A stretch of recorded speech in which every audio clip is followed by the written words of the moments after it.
Please welcome Ashlisha Sharma Farsai, a member of the senior leadership team. Please clap her up. This fall, she will attend Denison University. Thank you, Mr. Rose. This year's featured student speaker will be Ayla, who will focus on a nonprofit organization, Rooting Resilience, which is dedicated to build urban food forests in public green spaces in Columbus. She will also work on a social enterprise, nourish ecologically thoughtful gardens, which will help property owners with the same mission on privately owned land. Welcome.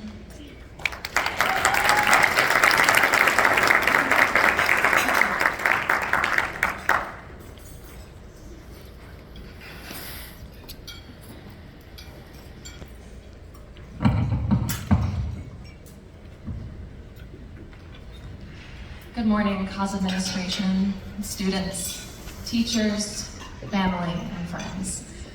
I've noticed that some of us are done eating, so if it will be comfortable for you to turn it around in your chairs, please feel free. My name is Ayla. I'm a senior at college and a senior at OSU. I'm also our Corral president, and for a few years now, I've been an environmental advocate. Don't worry, I'm not about to talk for 4 minutes about why you shouldn't use straws. In fact, the next few minutes aren't about the environment at all. At least not directly. In this time with you, I want to discuss our new lives, our adult lives, which are budding in a world that is very different than we imagined it would be 12, 8, and certainly 4 years ago.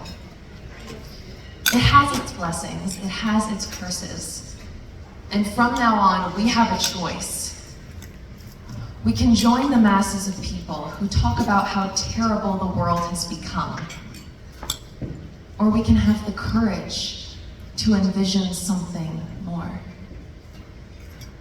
Being an environmental advocate has taught me a lot about my place in the world, as I have struggled to answer one key question. Am I actually making a difference? Is one rally, one informational video, one meeting with a legislator truly creating any impact? I think a lot of us have bumped up against this feeling, whether we're planning a march, or having a difficult conversation with a friend, or just considering posting on social media about something close to our hearts. Are we actually making a difference? I have heard no as the answer to this question more times than I can count. So many sources suggest that the problems in our world are just too massive for any one person to begin to make a dent in. Sometimes when I share my dreams with others, they go on about how there's nothing they can do, and they tell me they admire my optimism.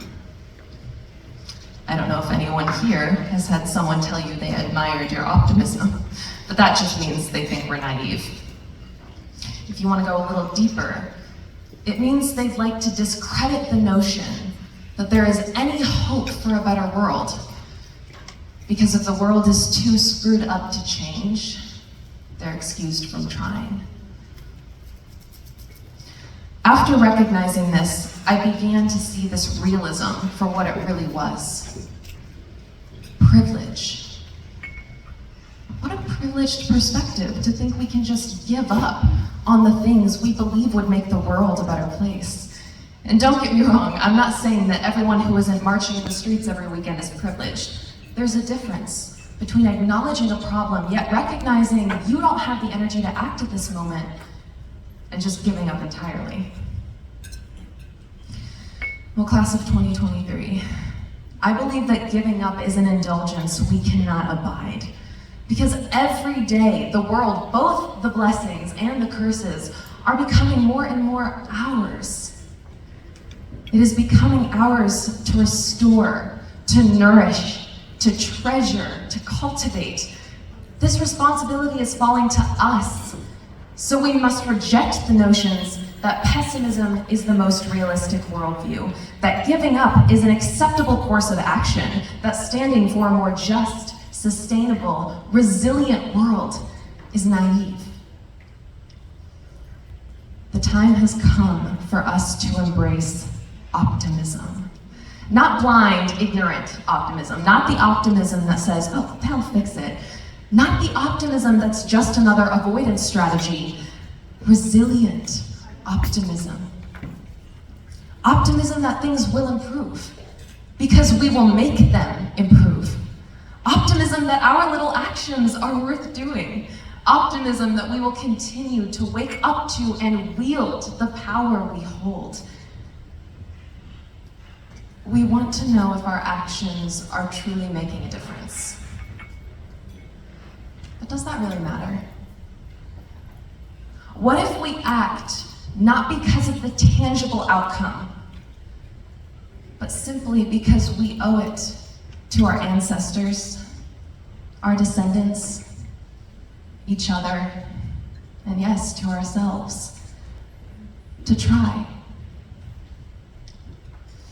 It takes absolutely nothing to complain about how terrible the world has become. It takes everything we are to change it. Class of 2023, let's be the cause of a better world. Thank you.